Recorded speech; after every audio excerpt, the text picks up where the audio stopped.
It's a huge week for high school volleyball with conference crowns on the line in Illinois and the postseason in full swing over in Iowa. Let's start in the land of Lincoln.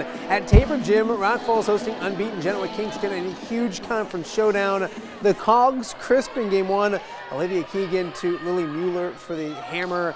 Genoa Kingston takes game one 25-18. The Rockets, though, get a boost in the second set. How's this for a 103-mile-per-hour fastball? That's Maya Sands with the monstrous kill.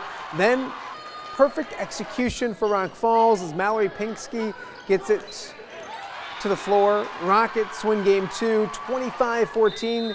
We're tied at one game apiece. Game three, all Rockets. Emily Lego with the kill.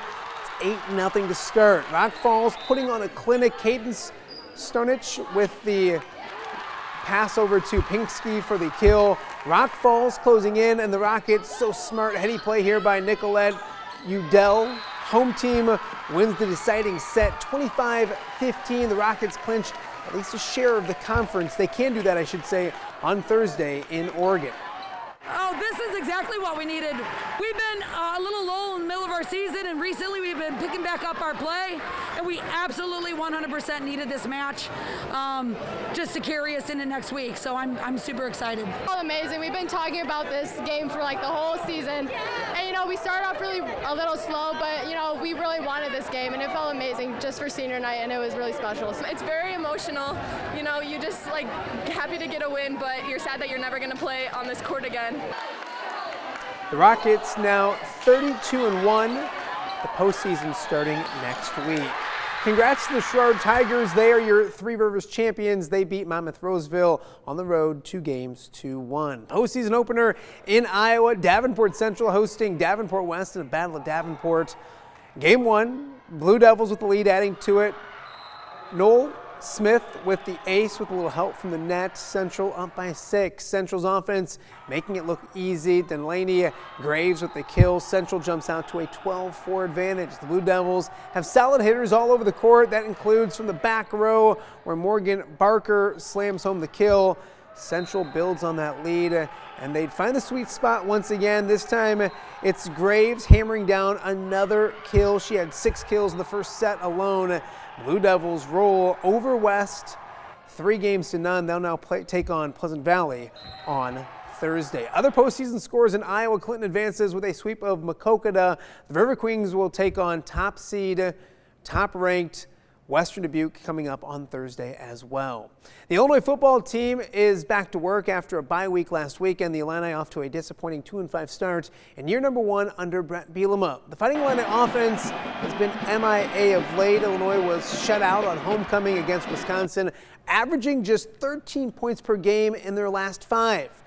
The week off gave the Illini coaching staff a chance to evaluate where their program is after just 7 games. Here's Bielema with a frank assessment on where their roster is and where it needs to be.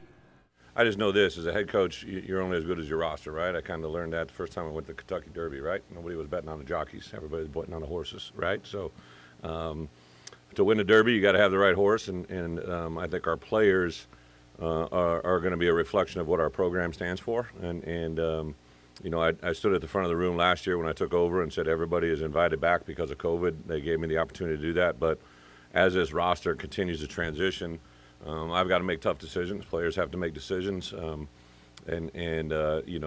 roster is going to have to change to get to where we want to be to win the championship. So just certain positions haven't maybe played out the way they envisioned them to.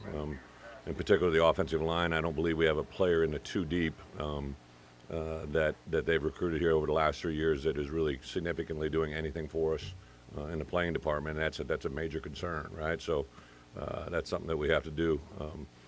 Top 2 quarterbacks that have played to this point are both transfers, right? So there hasn't been any development at that position that is significantly playing right now. There's things that we're definitely evolving every day, and as a head coach, I think I have to prioritize my recruiting. The Illini will visit Penn State this weekend. Kickoff time set for 11 a.m. in Happy Valley right here on WQAD. Penn State currently 24.5-point favorites at home. Basketball season quickly coming. The Iowa women's basketball team looking for their best season yet. The Lady Hawks, number 9 in the first AP preseason poll of the season. It's Iowa's highest preseason ranking since 1996 when they were ranked number 6. Iowa returns all 5 starters from last year's Sweet 16 team, including All-American Caitlin Clark. Bill Fenley's Iowa State Lady Cyclones check in at number 12, I should say, as well. So a lot of football, volleyball, but basketball season right around the corner as well. It's that change of season. Yes, everything comes together. It's a fun time of year. It is actually. And it could be a cold one for Friday Night Football, that's for sure. Very chilly indeed. Don't get them mad That's already. why we have a grill. We have a grill for a reason. That's the thing I was going to say, absolutely.